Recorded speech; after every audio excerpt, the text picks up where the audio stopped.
It was like any other day. For each individual, it carried with it its own significance. On page 4 of the Hindustan Times published that day from New Delhi, one Mr. B.D. Kapoor wanted to rent a 4-bedroom flat in Connaught Place. On page 7 of the same newspaper, there was an advertisement for a ordinary images intertwined with even more mundane ones. Food and Agriculture Department. A catalogue of government possessions. 600 inkstands, 3 staff cars, 2 sets of sofas, 40 chamber pots. A litany of items which would in some future day expose the unexceptional focus of the bureaucratic mindset, but which today was only proof that a division of family heirlooms was being conducted in a fair and equitable manner.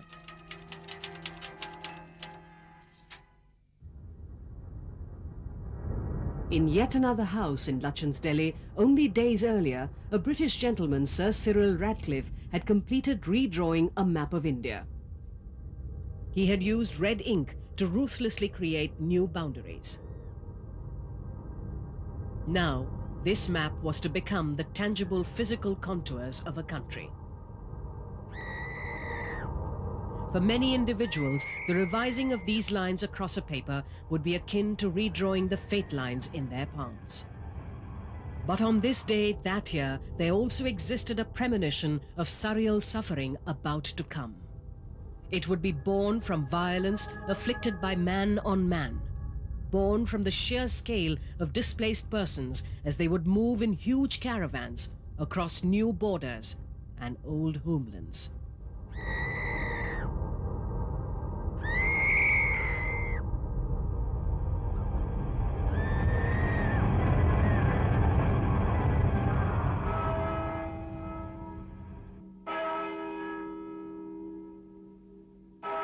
For unexplored vistas, like this young man who had come from Lahore that day to document the historical event with his personal movie camera, and who later set up his family in the well-appointed suites of the Imperial Hotel on Janpath Road.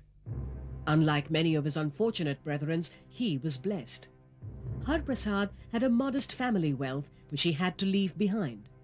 Technically, he was also a refugee, but his assets were his business acumen, something he had managed to ferret away from his old homeland.